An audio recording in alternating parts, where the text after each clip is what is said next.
हरे राम राम राम हरे हरे, हरे कृष्ण कृष्ण कृष्ण हरे हरे. ब्रह्मानंदं परमसुखदं केवलं ज्ञानमूर्तिं द्वन्द्वातीतं गगनसदृशं तत्त्वमस्यादिलक्ष्यम् एकं नित्यं विमलं अचलं सर्वदी साक्षिभूतं भावातीतं त्रिगुणरहितं सद्गुरुं तं नमामि. नमामि सद्गुरु शान्तं सच्चिदानन्दविग्रहं पूर्णब्रह्मपरानन्दैशमानन्दीवल्लभं सद्गुरु सच्चिदानन्दं केवलं करुणाकरं ज्ञानयोगेश्वरं वन्दे ज्ञानदेवा पुनः पुनः.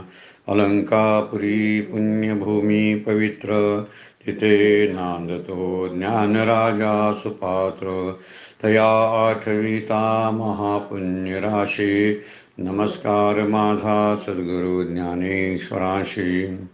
सर्व संतांना वंदन, सद्गुरूंना वंदन, ज्ञानेश्वर माऊलींना वंदन. आपणा सर्व श्रोत्यांना वंदन करून आजच्या शिवगड अध्यात्म चॅरिटेबल ट्रस्टच्या नित्य ज्ञानेश्वरी चिंतनाला आपण प्रारंभ करतोय.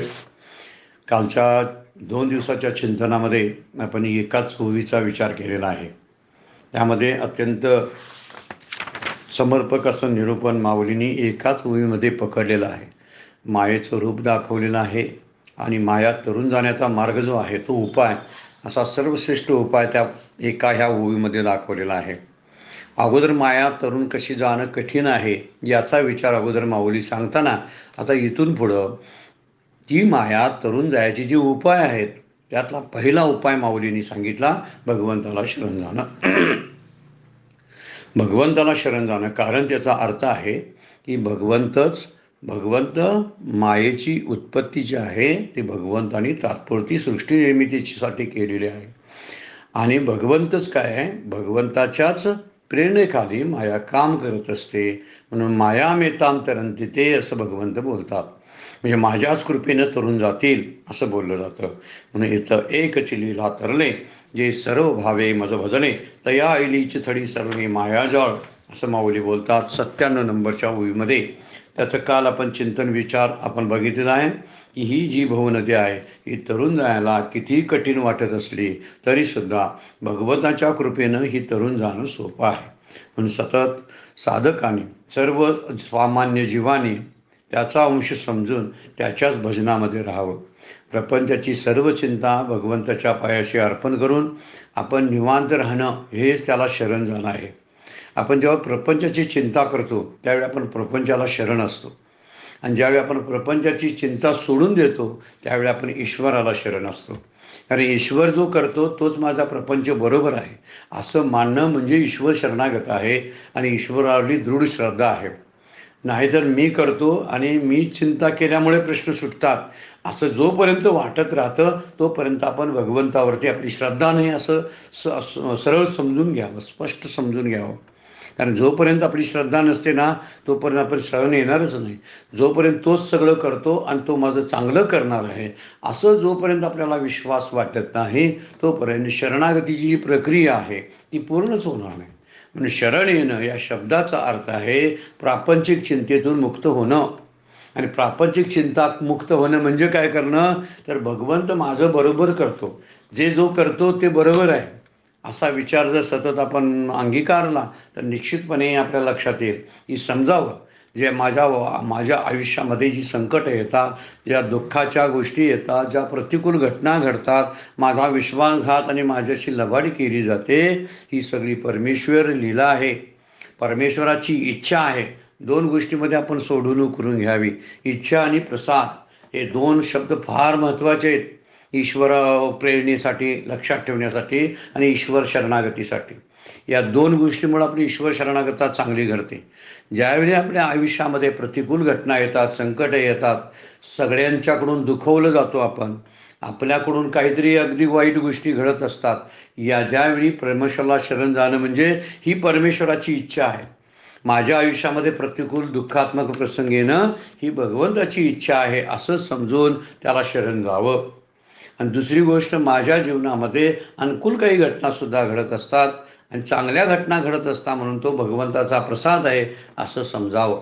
आणि असं समजलं की आपलं जे समाधान आहे ते टिकून राहत असतं. ठेविले आनंद ते तैसेची राहावे, चित्ती असू द्यावे समाधान, वाहिल्या उद्वेग दुःखचे केवळ, भोगणे ते फळ संचिताचे.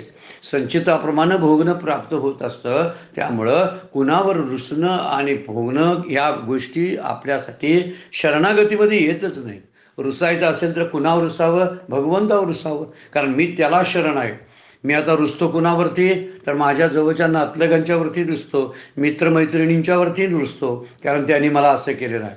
पण कुणावर तुकोबाच म्हणतात रुसायचं असेल तर त्याच्यावरच रुसावं. त्याच्यावर रुसल्यामुळे त्याच्यावर हक्क आहे असं आपल्याला वाटायला लागतं.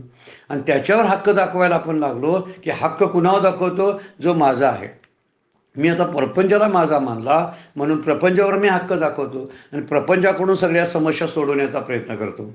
ज्यावेळी मी भगवंतावर हक्क दाखवेन त्यावेळी भगवंताकडून सगळ्या समस्या सोडवण्यासाठी त्यालाच विनंती करेन, त्याच्यावरच रुसेन, त्याच्याबरोबर हट्ट करेन. पण आपण करतोय काय? उद्वेग करतो. वाहिल्या उद्वेग दुःखचे केवळ, म्हणून तुकाराम महाराज म्हणतात अनिक रुसावे न लगे बहुता, आपुल्या संचिता वाचून या. आणि कुणावर रुसायचं नाही, हट्ट करायचा नाही. मग कुणावर रुसायचं? आपल्या संचितावर. आणि संचिताची व्यवस्था कोण करतोय? ईश्वर करतो. म्हणून ईश्वर सगळ्याचा करता करविता आहे असं समजून स्वतःच्या चिंतनेतून बाहेर पडावं. समोर असतील ती कर्म सत्कर्म व्यवस्थित कर्तव्य बुद्धीनं करावी, निष्काम बुद्धीनं करत राहावं. आणि जे जे वाट्याला येतं ते शांतपणे भोगणं म्हणजे भगवंताला शरण जाणं आहे, अन्य काही नाही. आता आम्ही विरोध करतो, तो मायेला विरोध करतो. मला बदल हवा आहे, तो मला बदल, मी मायेच्या बाबतीत बदल करायला जातो. पण बदल होत नाही प्रारब्धामध्ये. प्रारब्ध जे असतं ते बदल केले कर्म झाले त्याची भोग आले. एक जे जे काही करत असतो तेच आपल्याला वाटायला येत असतं. त्यामुळे तिथं चेंज नाही. ती स्वतः बदलते पण आपल्यामध्ये दुसऱ्याला बदल करू देत नाही. हा त्याचा स्थायी भाव आहे मायेचा. माया ही परिवर्तनशील आहे. जगातली सगळं जग सृष्टी ही संसार परिवर्तनशील आहे. पण स्वतः परिवर्तनशील असतो म्हणून स्वतःमध्येच ती परिवर्तन होऊ देते. पण दुसऱ्याने केलेलं परिवर्तन मात्र ती सहन करत नाही. हा मुद्दा त्यातला फार महत्त्वाचा आहे. मी माझ्या पद्धतीनं त्यात ढवळाढवळ करायला गेलो तर ती आपलं ऐकणार नाही. माया संसार ऐकत नाही, कारण त्याचा एक चाल आहे, त्याला एक गती आहे आणि त्याची ध्येय आहे त्या मायेची. त्या पद्धतीने ती चालत असते. तिला एक प्रेरणा आहे ईश्वराची, त्या प्रेरणेने चालत असते. आम्ही म्हणतो माझ्या प्रेरणेनं तिनं मायेनं चालवावं आणि संसार माझ्या गतीनं चालावा.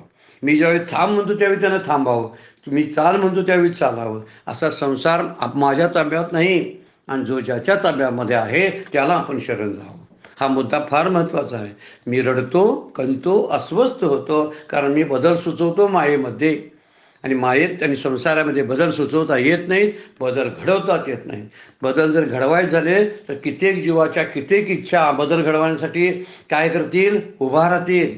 मला कुणाला तरी मारायचं आहे आणि मला मारायचं असेल तर मी कुणाला मारायचं आहे माझ्या मनात येईल त्यावेळी मी मारायला पाहिजे. मला जसं दुसऱ्याला मारायचं आहे तसं मला सुद्धा दुसऱ्याला सुद्धा कुणाला तरी मला मारायचं असणार. मग कुणाच्या इच्छा संसार पूर्ण करेल? करणार नाही. तो करत नाही. ईश्वर ते बरोबर आहे.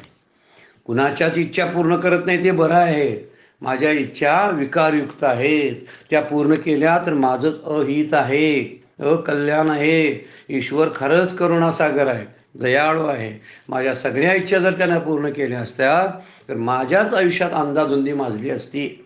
नको त्या इच्छा मी करत असतो. मग या इच्छा पूर्ण झाल्या तर किती घोळ निर्माण होईल. माझ्या कुटुंबामध्ये होईल, माझ्या आयुष्यामध्ये होईल, समाजामध्ये होईल. म्हणून ईश्वर बरोबर असतो आणि जो बरोबर असतो त्याचं सगळेच स्वीकारायचं. न्याय करणारा न्यायाधीश त्या संहितेप्रमाणे लॉ, अकॉर्डिंग टू लॉ प्रमाणे न्याय करत असतो. त्यामुळे त्या लॉला आणि लॉ ज्याच्या ताब्यात आहे त्या न्यायाधीशाला आपण मनापासून शरण जावं. एकदा शरण गेलो ना आपण की मग त्याच्यावर सगळी जबाबदारी जाऊन पडते. आणि अशाच पद्धतीनं जगणं याला शरणागता म्हणतात. माऊलीने तेच पहिल्या ह्या ओवीमध्ये 97 नंबरच्या ओवीचं सार आता आपण बघायला लागलेलं आहे. काय? येथे एकच लीला तरळे जे सर्व भावे मज भजले, तया ऐली चिथडी सरले माया जाळ. सर्व भावाने या शब्दाचा अर्थ आहे प्रपंचाला, प्रारब्धाच्या सगळ्या घटनेला आपण मान दिला पाहिजे. कारण त्या घटना ते सगळं की जे आहे ते कमवलेलं मीच आहे. जी सुख आणि दुःख जी आज मी भोगतोय ही माझ्या कर्माची फळं आहेत. माझ्या कर्माची फळं भोगताना मी तक्रार कुणावर करणार सांगा. माझ्याच कर्माची फळं मी दुसऱ्याला, माझ्या बायकोला दोषी धरणं, माझ्या नवऱ्याला मी दोषी धरणं, माझ्या मुलाबाळांना दोषी धरणं ही चूक आहे. तर आपण दोषी कुणाला धरायचं? आपणाला, स्वतःला. स्वतःवर रुसावं. अनेक रुसावे न लगे भोवता आपल्या संचिता वाचून. संचितावर आपल्या रुसायचं. आणि असं आपण रुसायला लागलो तर ह्या मायेच्या ज्या ज्या म्हणून गोष्टी आहेत त्या आम्ही ॲक्सेप्ट करायला चालू करतो. आणि टोटल ॲक्सेप्टन्स ज्याला आपण म्हणतात ना, जेव्हा घडतो तेव्हाच आपण तितिक्षा जी आहे ती तितिक्षा सांभाळत शरण आलेलो असतो. आहे ते स्वीकारत आहे आणि ते शांतपणे आहे ते स्वीकारणं गरजेचंच आहे. मग शांतपणे स्वीकारलेलं बरं. पाहिल्या उद्वेग दुःखाची केवळ, भोगणे ते फळ संचिताचे. आणि म्हणूनच आपण शांत राहिलं पाहिजे. त्याच अभंगामध्ये तुकाराम महाराज म्हणतात, तुका म्हणे घालू तयावरी भार, वाहू हा संसार देवा पायी. तुकाराम महाराज म्हणतात, देवासाठी मी संसार करतो आणि देवाच्याच पायावर वाहतो. कारण संसार हा देवाचाच आहे. आणि त्यामुळं त्याची सेवा म्हणजे संसाराची सेवा आपण जेव्हा करतो ती निष्काम भावना. संसार माझा आहे असं न समजता संसार देवाचा आहे आणि तो मला करायसाठी माझी सेवक म्हणून नियुक्ती केलेली आहे. त्या सेवकाच्या भूमिकेत मी आहे. मी स्वतःला बाप आई समजतो, हा माझा दोष आहे. वास्तविक सेवक हीच पदवी आपल्यासाठी योग्य आहे. आपण ट्रस्टी आहोत म्हणून ट्रस्ट सांभाळण्याची जबाबदारी माझी आहे. ट्रस्टकडून अपेक्षा ठेवणं हे माझं काम नाही. माझ्या अपेक्षा जेव्हा संपतात तेव्हा मायासुद्धा संपून जाते. आपण विचार करत नाही. आणि असंच जरा व्हायला लागलं तर आपण शांत राहू म्हणून ईश्वराकडे सगळं सोपवायचं. तुका म्हणे घालू तयावरी भार, वाहू हा संसार देवा पाय. सगळं हे भगवंताच्या प्रित्यर्थ करावं आणि भगवंतालाच वाहावं. कुणासाठी करतोस? देवासाठी. आणि कुणाला अर्पण करतोस? देवाला अर्पण करतो. माझं काय माझ्यामध्ये नाही. मेरा मुझमे कुछ नाही, जो कुछ है सब तोर. हे कबीर महाराजांचा उद्गार वचन लक्षात ठेवण्यासारखं आहे. माझं देवा काहीच नाही, ते सगळं आहे ते तुझंच आहे. म्हणून उगीच त्याची चिंता वाहत बसायचं. कसं होईल, काय होईल, अमुक होईल काय, तमुक होईल काय, माझ्या मताप्रमाणे झालं असतं तर बरं झालं असतं. अशी अनेक मतं आहेत. मग कुणाकुणाच्या मताप्रमाणे संसार किंवा हा ईश्वर कार्य करेल सांगा. कुठल्याच मताला तो किंमत देत नाही. त्याचं एक मत ठरलेलं असतं आणि त्या मताप्रमाणे आपल्याच कर्माचा व्यवस्थित असं मॅनेजमेंट तो करतो. आणि तो मॅनेजर आहे आणि त्या मॅनेजमेंटप्रमाणे चालणं बंधनकारक आपल्याला असतं. आणि ते बंधन म्हणजे प्रारब्ध. या सगळ्या गोष्टीचा विचार आपण जेव्हा करायला लागतो तेव्हा ईश्वराला शरण जाणे इतकं शिवाय दुसरा आपल्याकडं कुठला गत्यंतरच नसतं. दुसरा पर्यायच नाही. आणि पर्याय नाही म्हणून तरी किमान शरण जावं. पण आपण तसं करत नाही. वेगवेगळे पर्याय शोधायला लागतो आणि शोधून काय सापडतंय का बघायला लागतो. सापडलं नाही आणि पराभूत झालो आपण की मग कदाचित मंदिरामध्ये जाऊन घंटा वाजवतो, आरत्या करतो. ही शेवटची स्थिती असते. या ठिकाणी पराभूत आयुष्य माणसाचं आयुष्य. त्याच्यापेक्षा पराभूत होऊ नये संसाराकडून. पण पराभूत व्हायचं नसेल तर अशा एका आश्रयाला जावं ज्या ठिकाणी या मायेचे हल्ले अजिबात पोचणार नाहीत. माया कुठल्याही प्रकारचा प्रभाव माझ्यावर टाकणार नाही. अशा एका आश्रयाला आपण जायला पाहिजे. आणि तो आश्रय म्हणजे भगवंत शरणागता. भगवंताच्या आश्रयाला जाणं ही सगळ्यात श्रेष्ठ गोष्ट आहे. याचं वर्णन माऊली येथ एक चिलीला तरले हा पहिला उपाय सांगतात. जे सर्व भावे मज भजले तया आईलीची थडी सरले, माया जळ ही माया नदी अलीकडीलच काठाला हे होते. आणि अलीकडील काठाचा विचार आपण केलेला आहे की ज्ञानानंच त्याचा अत्यंत अभाव होतो. अत्यंत अभाव झाला की पाणीच राहत नाही ना, ज्या पाण्यामधून मला जायचं आहे. अशी माया नदी शिल्लक राहत नाही. म्हणून आयलीच्या थडी सरले या शब्दाचा अर्थ आहे आपणच तिला बाधित मिथ्यात्व दिलं ना तर अलीकडच्या अवतीरावरती रिकाम होतं. आणखीन एक विचार आपण त्यामध्ये करता येईल बघा. की अलीकडच्या तीरावर या शब्दाचा अर्थ, पलीकडच्या तीरावर या शब्दाचा अर्थ, अलीकड म्हणजे आपण जिवंत असताना, शरीरानं जिवंत असताना हा अलीकडचा तीर, आणि पलीकडचा तीर म्हणजे मृत्यूनंतर. आता मृत्यूनंतरचा विचार माया तरुण झाल्याचा कशाला करायचा? त्याच्यापेक्षा अलीकड तीर म्हणजे मी जिवंत असताना, शरीरामध्ये माझीच इंद्रिये व्यवस्थित काम करत असताना, त्याचवेळी भगवंताला शरण गेल्यामुळं जीवनमुक्तीची अवस्था प्राप्त होते आणि माया संपून जाते. जिवंत असताना, अलीकडील तीराला जिवंत असताना ती संपणं, याला आयरीची थडी सरले मायाजाळ असं म्हणायलाही हरकत नाही. चिंतन जितकं आपण करावं तितकं आहे बरं काय. म्हणून मृत्यूपूर्वी म्हणून आयरीचं अलीकडला तर, आणि मृत्यूनंतर म्हणजे पलीकडला तर, पलीकडला काठ आहे. तर आपण पलीकडल्या तीरावर जायचा विचार करत बसायचंच नाही. मला अलीकडल्या तीरावरच हा भोग शांतपणे भोगायचा आहे.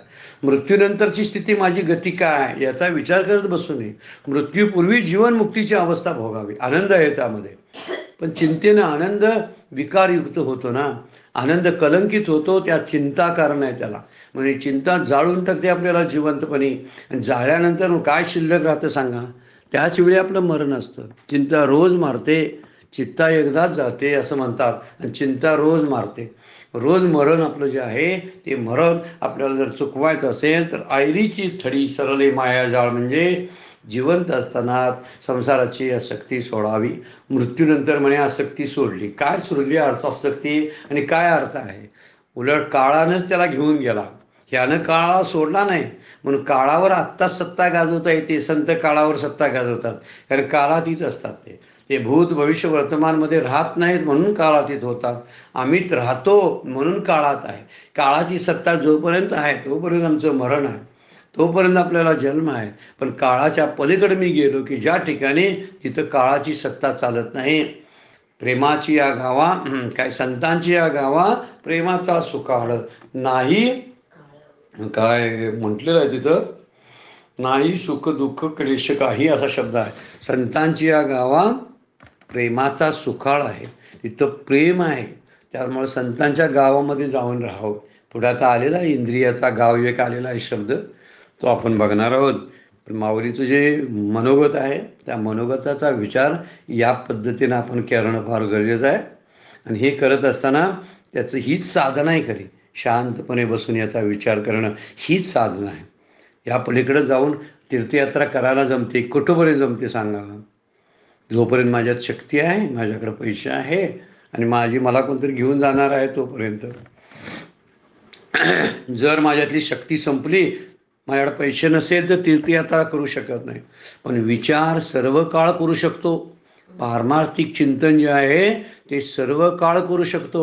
म्हणून वेदांताचं चिंतनाचं एक सुभाषित आहे, ते म्हणतात, झोप येईपर्यंत आणि मरण येईपर्यंत वेदांताचं चिंतन करावं. म्हणजे काय तर सतत वेदांताचं चिंतन करावं. आणि वेदांत म्हणजे काय? विशेष काय नाही, विशेष हाच आहे की ह्या सर्व गोष्टीला जे दृश्य स्वरूपात आहे त्या सगळ्याला मिथ्यात्व द्यावं. शब्द मिथ्या, स्पर्श मिथ्या, रस मिथ्या, गंध मिथ्या, सगळं मिथ्या. शब्द स्पर्श रूप रस गंध मिथ्या आहेत ना, मग मिथ्या गोष्टीचा माझ्यावर परिणाम व्हायची काय गरज नाही. त्यामुळं मला सुख दुःख होऊ शकत नाहीत. प्रारब्धात ठरले असतील सुख दुःख द्यायची, पण मी सुखी किंवा दुःखी व्हायचं हे माझ्यावर अवलंबून आहे. मी प्रारब्धाला म्हटलं कितीही सुखी दुःखी मला कर, मी सुखी दुःखी होणारच नाही. मग कुणाचा प्रभाव चालेल? मग चालतच नाही कुणाचा प्रभाव. त्याचवेळी जीवनमुक्तीचा अनुभव यायला लागतो ना. असा विचार माऊली येत एकच लीला तरले, जे सर्व भावे मज भजले, तया आयरीची थडे सरळे मायाजाळ. म्हणून ज्या ठिकाणी अज्ञान असतं तिथंच ती येते, ज्या ठिकाणी ज्ञान असतं तिथं ती बाधित होते. ज्ञान हा अलीकडला काठ आहे. आयलीची थडी सरले मायाजाळ. म्हणून कालच्या चिंतनामध्ये आपण एक ओवी घेतली होती, ये नाही हेची रूप ठाणे हे अतिउमप, हे निद्रिता समीप चेता दुरी.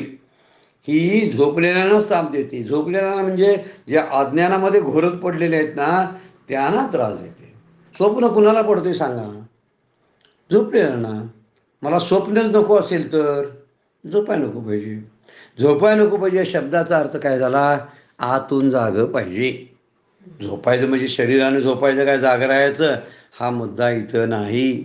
मला स्वप्न पडायला नको असेल ना, स्वप्नच त्रासदायक आहे, त्यामुळे स्वप्न जर नको असेल ना तर मी जागा असायला पाहिजे. इथं म्हणता हे निद्रिता समीप चेतादुरी, माऊलींची उभी 17व्या अध्यायामध्ये ते बोलतात निद्रितालाच ही त्रास देते. निद्रिताजवळ अज्ञान आहे. जागृत झालेल्याबद्दल तस्मात जागृती जागृती शब्द वापरलेला आहे श्रुतीनं, त्याचा अर्थच म्हणून जागं व्हा जागं व्हा. विवेकानंदांचा सुद्धा घोषणा होती, जागा राहा जागा राहा.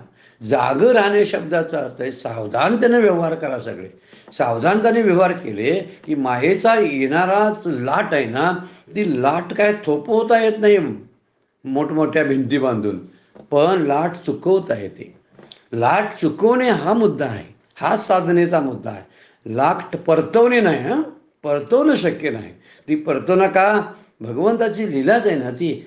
दुसऱ्या जीवांना त्रास द्यायचा आहे, तुला त्रास नको आहे ना, मग तुझा तू चुकवणार लाट तेवढी. जगाचा विचार कशाला करत बसलास? जगात माया भरून राहिली, हे झाले, मायेचा एवढा प्रभाव आहे, आकर्षित करते. तू होऊ नकोस आकर्षित. यातला मुद्दा तोच आहे. ज्ञानी पुरुषाच्या ती जवळ जात नाही, निद्रिताच्या जवळ जाते. म्हणून म्हटलेलं आहे निद्रित जो असतो अज्ञानाने निद्रित झालेल्या बद्ध पुरुषाच्या जवळ जाते, आणि ज्ञानानं जागा झालेला असतो तो मुक्त पुरुषापासून निद्रिता चेतादुरी. चेतादुरी म्हणजे मुक्त पुरुषापासून, जागा झालेल्या मुक्त पुरुषापासून ती पळून जाते. 98 नंबरची ओवी विचार करूया आपण. आणखीन एक उपाय सांगितलाय बघा, अतिशय सोपा आता उपाय. जया सद्गुरु तारू पुढे जे अनुभवाचे काशे गाडे, जया आत्मनिवेद तरांडे आकळले. अतिशय सुंदर उभी आहे, लिहून घेण्यासारखी आहे. दुसरी उभी आता बघा 98 नंबरची उभी, ज्याचं चिंतन करावं. लिहून घ्यावं म्हणजे काय? लिहून काय वया नुसत्या भरून ठेवायच्या नाहीत आपल्याला, पण चिंतनासाठी पाहिजे ना. ज्ञानेश्वरी झाली आपली की चिंतनाला बसायला काहीतरी पाहिजे ना, खाद्य. तर हे खाद्य आहे त्यासाठी, ह्या ओव्या खाद्य आहेत आपलं चिंतनाचं. जया सद्गुरू तारू पुढे, ज्याला चांगला सद्गुरू नावाडी मिळालाय ना, कारण माया नदीतून तोडून जायचं. काल आपण चिंतन केलंय बरं का ह्याचं. काल याचं चिंतन आपण केलेलं आहे की एक म्हणजे स्वतःच्या जीवावर स्वतःच्या हिमतीवर पोहून जाणं, दुसरं एक नामाची नाव तयार करणं की ज्यात नावाडी सद्गुरू आहेत, आणि तिसरं माया नदीला चुकवून दुसऱ्या रस्त्यानं जाणं. अशा 3 गोष्टी आपण कालच्या चिंतनामध्ये बघितल्या होत्या.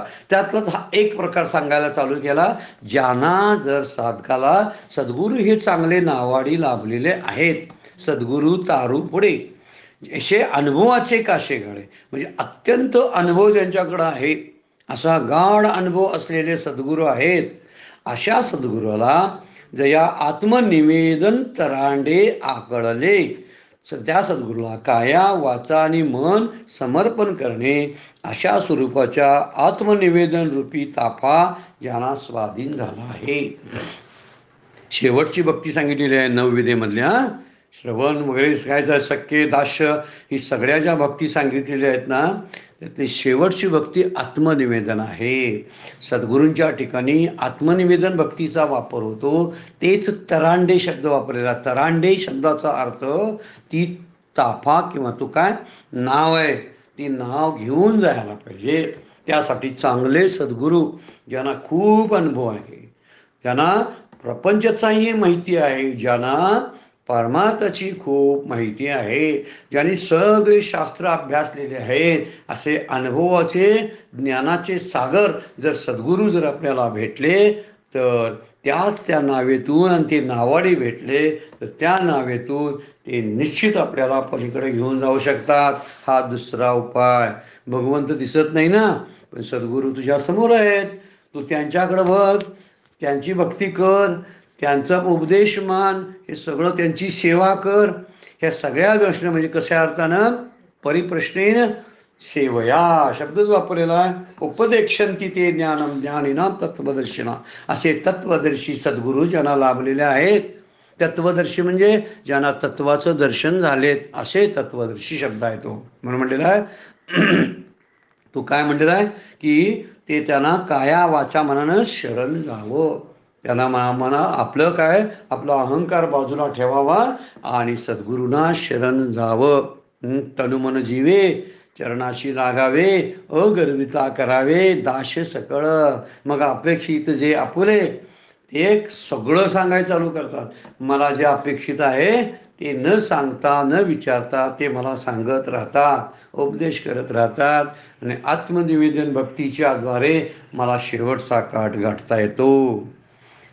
आता इथं कुठली चिंता आहे, कुठली गोष्टी सांगा. अगोदर सांगितलं होतं भगवंताला शरण जावं, ही पहिली गोष्ट सांगितली. त्याच्याहीपेक्षा सोपा मार्ग माऊली आपल्याला सांगायला लागलेत. हा फार सोपा मार्ग आहे बरं काय. कारण देहात असणारे सद्गुरू माझ्यासमोर आहे आणि त्याला ईश्वराचं रूप मानलेलं आहे. ती आत्मज्ञानी चोकडी संत ही माझी रूपडी. संत ही माझीच रूप आहेत. मग सद्गुरू कुणाचं रूप आहेत तर भगवंताचं. ते जे आत्मस्वरूप आहे त्या आत्मस्वरूपाचं मूळ अमूर्त आत्मस्वरूपाचं मूर्त स्वरूप म्हणजे जगद्गुरू आहे. काय सद्गुरू आहे. अमूर्त आत्मस्वरूपाचं मूर्त रूप सद्गुरूच असतात. मग आता अमूर्त जे असलेला भगवंत आहे निर्गुण निराकार, त्या निर्गुण निराकाराचं भजन करणं कदाचित तुला अवघड जाईल. म्हणून तुला मी दुसरा उपाय सांगतो. कोणता उपाय सांगतो तर तुला सद्गुरूंची भेट तुला झाली पाहिजे. आणि ते सद्गुरू जर नावाडी जर भेटले तर या माया नदीतून नाव घेणं हे त्यांनाच शक्य आहे. तू एकटा तो प्रयत्न करू नकोस. पोहाय जायचा प्रयत्न करशील तर तुझी दमछाक होईल. शास्त्राच्या आधारे साधनेच्या आधारे त्याला म्हणायचं पोहत जाऊन तेच तत्व आकळणं. त्याच्यापेक्षा सोपं आहे ज्याने देव पाहिलाय ते देव तुला दाखवतील ना. तू स्वतःच्या हिमतीवर कशाला देव पाहायला जातोस. अरे ज्याने ते पाहिलेलं आहे तेच बरोबर आहेत ना तुझ्या. मग तेच तुला दाखवतील ना एक दिवशी. फक्त त्यांचं आहे त्यांना शरण जा एवढंच तुला करायचं आहे. म्हणून दुसऱ्या उपायामध्ये कोण तरुण जाईल याची माहिती देतात. ज्यांना सद्गुरू रूपी नावाडे भेटला, ज्या सद्गुरूंनी आत्मानुभवाचा स्वतःचा अभ्यास आहे त्यांच्याकडं, म्हणजे ज्यांना आत्मानुभव आहे आणि ज्यांच्याकडं आत्मनिवेदन रूपी तरापा आहे. नाव कोणते आहे आत्मनिवेदन रूपी. म्हणजे काया वाचा मन जीव यानं शरणागता जे आहे ती शरण ते आलेले आहेत.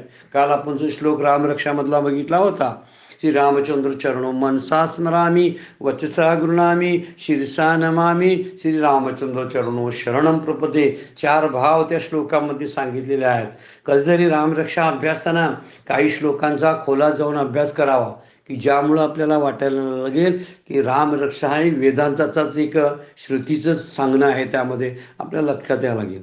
रामाचं वर्णन जरी केलं असलं आणि स्वतःच्या संरक्षणाबद्दल जरी विनंती रामाला केली असली तर त्यामध्ये वेदांतच आहे. तर यामध्ये सांगताना ह्या 4 भावाने युक्त होऊन आपण जेव्हा जीवभाव अर्पण करतो आणि अहंकार संपतो ना त्यावेळी एकरूपता प्राप्त होते. त्याला म्हणायचं आत्मनिवेदन भक्ती. ही आत्मनिवेदन भक्ती जर पूर्ण होईल कुणाच्या द्वारे तो तरापा सापडला तर. तराप्याचे त्या नावाडी कोण आहेत तर सद्गुरू आहेत, श्रीगुरू आहेत. आणि त्या तराफ्यावर असणारे हे सद्गुरू जे आहेत अत्यंत अनुभवी आहेत, गाढे अभ्यासक आहेत, ज्यांना शास्त्र सगळं माहिती आहे. ते फार दयाळू आहेत. खरंच ते ब्रह्मनिष्ठ आहेत. आणि ब्रह्मनिष्ठ असल्याशिवाय ब्रह्म दर्शन करून देऊ शकत नाहीत. कृपा झाल्याशिवाय कृपाळू असतील तरच कृपा करतील ना. हा मोठा मुद्दा आहे. आणि दुसरी काय असायला पाहिजे काय म्हणतोय आपण त्याला शास्त्रामध्ये पारंगत असले पाहिजे. म्हणजे त्यांना शास्त्र ठाऊक पाहिजे. असे असणारे जे आहेत ते त्यांनाच अनुभव शब्द वापरलेला आहे. अनुभवाचे काशे गाडे ज्याने खूप गूढ असा अनुभव घेतलेला आहे. म्हणून माऊलींचाच अभंग आहे, सद्गुरू सारखा असता पाठीराखा इतरांचा लेखा कोण करे. राजाची कांता काय भीक मागे मनाची या जोगे सिद्धी पावे. ज्ञानदेवांचा अभंग आहे. हरिपाठाच्या शेवटी तो अभंग टाकलेला आहे बघा. की काही पुस्तकामध्ये आपल्याला बघायला मिळतो. सद्गुरू सारखा असता पाठीराखा इतरांचा लेखा कोण करे. कशाला प्रपंचाची लेखा आणि गणती करत काउंटच करायचं नाही प्रपंचाला. माझ्या जन्मामध्ये प्रपंचाचं काही स्थान नाही असा अर्थानं आपण जगायला लागलो ना, म्हणजे उदाहरणार्थ समोर दिसणारी माणसं येतात जातात, त्यांना स्थान म्हणजे काय, नमस्कार, बरं आहे, कुणाचा द्वेष मत्सर न करणं, हाच लोकांना दिलेला मान एवढाच वास पुरेसा आहे. कुणाचा मत्सर करायचं नाही, कुणाचं वाईट करायचं नाही, वाईट चिंतायचं नाही, हेच आपलं उपकार आहे जगावरचं. अन्य उपकार करायची काही गरज नाही. आपण म्हणतोय देण्या घेण्यामुळे उपकार होतात, नाही. कुणाचाच मत्सर करायचं नाही, कुणाच्या मार्गात अडथळा बनवून राहायचं नाही आणि त्याचं चिंतनही करायचं नाही. यामुळं भगवंत प्रसन्न होतो आणि जगाबद्दल असणारं आपलं ऋण, आपण त्या ऋणातून मुक्त होतो. एवढंच करायचं आहे, बाकी काही करत बसायचं नाही. म्हणून इथं म्हटलेलं आहे, श्रोत्रिय असणारे, ब्रह्मनिष्ठ असणारे आणि त्याबरोबर कृपाळूपणा असेल तर असे असणारे अनुभवी गाडा, असा शब्द वापरला आहे. अनुभवाचे काशे गाडे म्हणून सद्गुरू सारखा असता पाठीराखा. प्रपंचाचा लेखा करायची काही गरज नाही. लेखा म्हणजे प्रपंचाला गणत राहणे. कशाला काय करायचा प्रपंच आहे, त्याचा कितीही विचार केला तर प्रपंचाचा विचार मला कडेपर्यंत घेऊन जाणार नाही. पण आत्मानुभवी असणारे जे संत आहे, आत्मज्ञानी चोखडी, संत ही माझी रूपडी, ते ते दृष्टी पडो आवडी कामिनी जैशी. अतिशय सुंदर असं 18व्या अध्यायामध्ये संतांचं आणि सद्गुरूंचं वर्णन करणारी ती ओवी आहे. अतिशय सुंदर ओवी आहे. त्यामुळे पूर्वपुण्याने जर आपल्याला ज्ञान करणारे असे सद्गुरू भेटले आहेत आणि ही माझी प्रपंचाची, माझ्या शरीराची जड नाव आहे. नाव कशी आहे, जड आहे. माझे देह आहे जड आहे, ते तळून जाऊ शकत नाहीत. या सूक्ष्म देहामध्ये स्थूल देहाचे दगड बांधलेले आहेत. जरासं कल्पना करूया आपण, सूक्ष्म देहच पुन्हा जन्माला येतो, पण तो कसा आहे, तरल आहे, अगदी हलका आहे. पण हलका आहे त्याद्वारे जावं म्हटलं तरी स्थूल देहाची दगड आणि आहेतच की सूक्ष्म देहाच्या गळ्यात बांधलेली. त्यामुळं सूक्ष्म देहाच्या द्वारे करायची जी साधना आहे ती साधनाच होत नाही, कारण स्थूल देहाचं जडत्व असतं. म्हणून माझं शरीर जे आहे आणि शरीर आणि प्रपंचाची जड नाव आहे, हे नेण्यासाठी हे सद्गुरू नावाड्याचं काम करतात. मला आणि माझ्याबरोबर माझं सगळं साहित्य, म्हणजे कसं, मी, माझं शरीर आणि माझा प्रपंच, त्या सगळ्यांना घेऊन जाण्याचं काम करत असतात. बसमध्ये एक आजीबाई बसलेली आहेत, त्यांच्या डोक्यावर कसलं तरी बोचका आहे, भाजीवाले आहे, आणि भाजी आहे त्या मोठ्या तिच्या पाटीमध्ये. डोक्यावर एक पाटी आहे, त्या पाटीमध्ये भाजी आहे. ती चढली त्या बसमध्ये, आणि बसमध्ये चढली, गाडी रिकामीच आहे, त्या गाडीमध्ये बसलेली आहे, एका सीटवर बसली, डोक्यावर ओझं आहे तसंच. कंडक्टर तिला म्हणतो, आजीबाई हे ओझं तुझं खाली ठेव, तुला वाटते तू व्हायला लागलीस, पण तू आणि तुझं ओझं दोन्ही ही बस घेऊन जाते. तू चिंता करू नकोस ओझ्याची, तू जशी बसलीस, तुला वाहून जशी घेऊन जाते ही बस ना, तसं तुझ्या डोक्यावरलं ओझं सुद्धा घेऊन जाते. तू डोक्यावर कशाला घेऊन बसलीस, डोक्यावरून खाली उतर. तसं आपण आपल्या प्रपंच डोक्यावर घेऊन बसलोय. मला वाटते कोणतरी नेईल, तो मला वाटतं हे कसा नेणार, मलाच वाहून न्यावं लागतो. मला नाही, मला नेणारा जो आहे तोच माझा प्रपंच घेऊन जातो. आपण विचारच करत नाही त्या पॉईंटवरती. म्हणून हा विचार इथं सांगितलेला आहे की हे माझं शरीर आणि हे प्रपंच दोन्ही जड आहेत, आणि हे जड असलेली नाव वाहून नेण्याचं काम हे नावाडी जर सद्गुरू तारू पुढे जर भेटले तर नौकारूपी हा नरदेह जो लाभलेला आहे, तो जो पुरुष संसार समुद्र तोडून जाण्यास प्रयत्न करत नाही, तो आत्महत्यारा मानला पाहिजे. इतकं चांगलं शरीर मिळालंय म्हणजे बरोबर नावेचं आकाराचं, जे बरोबर पोहता येईल, जाता येईल, अशा पद्धतीचं सिस्टमॅटिक असं शरीर आपल्याला मिळालेलं आहे. कुठलंही त्यामध्ये उणीव ठेवलेलं नाही बरं काय विश्वरानं, की ह्याला मुक्त व्हायसाठी जे जे म्हणून लागतंय ते माझ्या आतच आहे. मी आता बाहेर शोधायला जातो हा माझा प्रश्न आहे. साधनेच्या द्वारे, तीर्थक्षेत्राच्या द्वारे, तप व्रत उपवासाच्या द्वारे मी बाहेर शोधायला जातो साधनं. पण सगळ्या साधनांची पूर्णता आपल्या शरीरामध्ये ईश्वरानंच करून ठेवलेली आहे. पण आपण ती लक्षात घेत नाही ना. म्हणून हा नौकारूपी नरदेह ज्याला लाभलेला आहे असा जो पुरुष जर संसार समुद्र तरुण जाण्यास प्रयत्न करत नसेल तर त्याला शास्त्र म्हणतो तो आत्महत्यारा आहे. एवढं चांगलं शरीर प्राप्त झालं आणि त्याचा वापर व्यसनाधीनतेसाठी भोग भोगण्यासाठी करतो. त्याचा कशासाठी उपयोग करतो तर चुकीच्या मार्गाने करतो. एवढं मोठं साधन मिळालंय त्याचा वापर चांगला झाला पाहिजे. म्हणून नावाड्याकडेच का सोपवायचं आणि आपण शांत बसायचं. त्याला कारण आहे. नावाडी अनुभव आहे. कोण सद्गुरू आहेत श्री गुरु माझे अनुभवी नावाडे आहेत. नदीचे अगोदर सांगितलेत ना भोवरे वळण कुठं आहेत त्यांना खूप माहिती आहे. कुठं मोठ्याच्या मोठी शिळा आहे की ज्या शिळेला जाऊन आपली नाव धडकू शकते. ती शिळा सुद्धा ते कशी चुकवायची हे त्यांना ठाऊक आहे. ते रस्ते जे आहेत त्या रस्त्यातल्या खानाखुना खळगे अडचणी काटे कुटे सगळे सद्गुरूंना माहिती आहेत. ते कसे चुकवायचे त्यांना माहिती आहे. कारण ते क्षत्रिय असतात त्यामुळे त्यांना खळगे माहीत असतात. ते ब्रह्मनिष्ठ असतात कारण त्यांना अनुभव तसा असतो. आणि ते दयाळू असतात म्हणजे माझ्या शिष्याला कुठल्याही प्रकारचा त्रास होऊ नये यासाठी प्रयत्नशील असतात. एवढं मोठं कार्य करतात. म्हणून त्यामुळे त्यांना माया नदीची पूर्ण माहिती असल्यामुळं तेच मला व्यवस्थित घेऊन जाऊ शकतात. आणि कुणाच्या द्वारे तर आपल्याकडं आत्मज्ञान देऊन ते तरुण घेऊन जातात कारण अनुभवी असतात. म्हणून आत्मनिवेदन तरांडे आकळले माऊली बोलतात 17व्या अध्यायामध्ये फार सुंदर उभे आहे बघा. आणि संसाराचा दारुण जो भेटलाची हरीशिनो. संसार कसा आहे दारुण आहे. दारुण म्हणजे भयंकर आहे.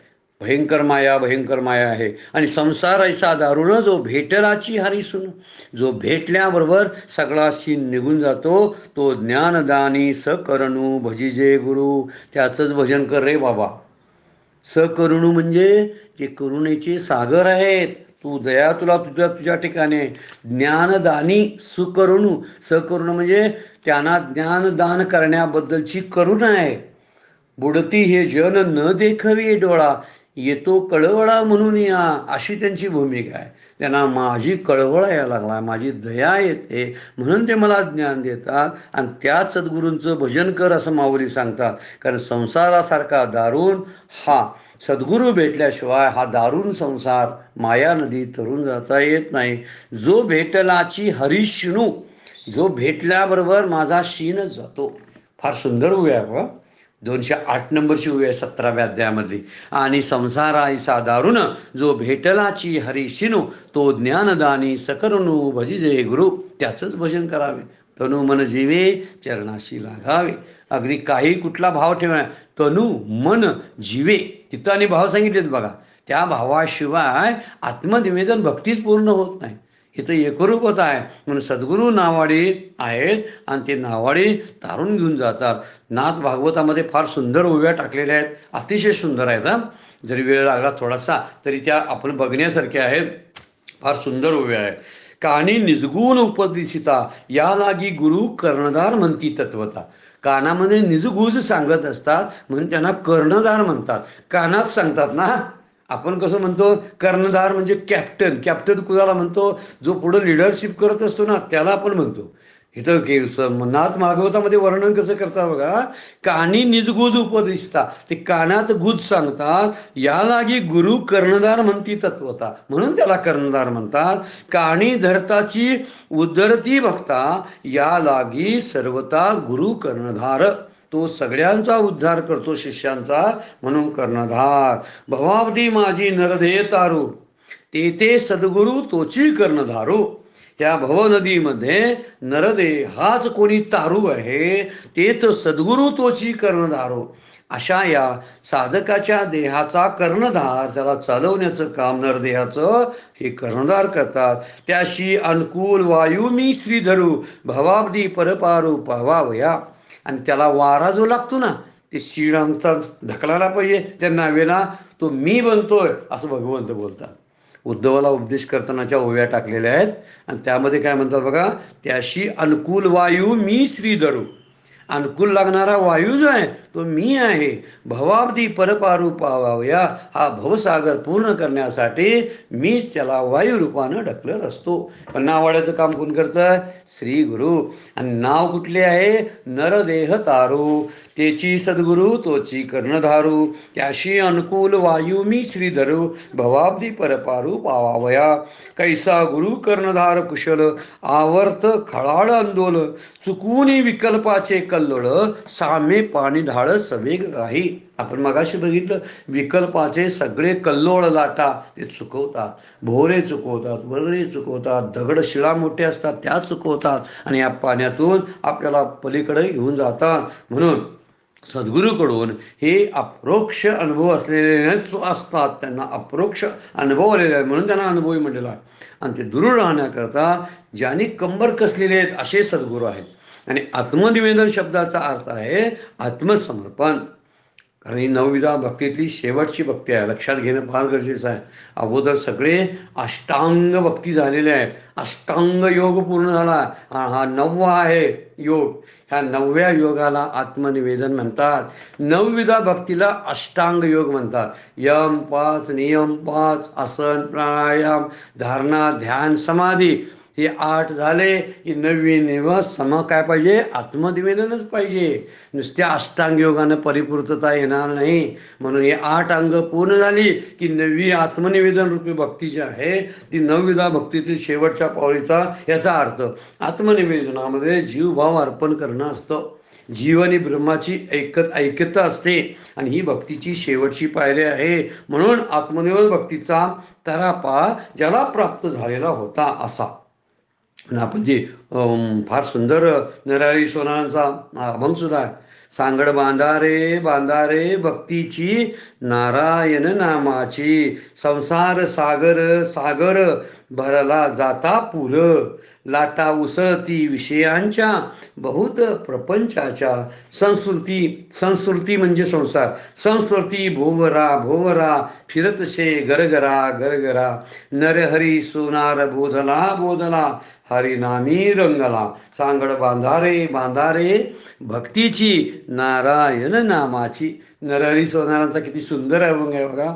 हा सद्गुरू काय करतात? या संसार सागर आहे, पूर आहे, लाटा उसळती विषयांच्या बहुत प्रपंचाच्या, म्हणून संस्कृती भोवरा आहे, त्यामध्ये संसार फिरतशे गरगरा. नरहरी सोनार बोधला हरिनामी रंगला. हरिनामामध्ये रंगलं की हा भोवऱ्यातून आपल्याला बाहेर पडता येतं. आणि या हरिनामाचं मार्गदर्शन अनुभवी गाढे असणारे जे सद्गुरू आहेत ते जर कर्णधार लाभले आपल्या नावेला, या शरीररूपी नावेला, तर आपण निश्चितच हा संसार पार करू शकतो. हा दुसरा उपाय माऊली आपल्याला सांगतात. हे सगळ्यात महत्त्वाचा उपाय सांगितलेला आहे आणि सोपा उपाय आहे बरं काय. एकच लीला तरले सर्व भावे मज भजले, जरासा कठीण उपाय आहे पण त्याच्यापेक्षाही सोपा उपाय माऊलीने यामध्ये सांगितलं आहे. आणखीन काय उपायाने पुढच्या ओव्यामधून सांगितलेले आहेत ते आपण नंतरच्या चिंतनामध्ये पाहणार आहोत. आजची सेवा सद्गुरूंच्या चरणी भगवान ज्ञानेश्वरांच्या चरणी अर्पण करून विराम घेऊया. पुंडलिक वरदाहरी विठ्ठल श्री ज्ञानदेव तुकाराम.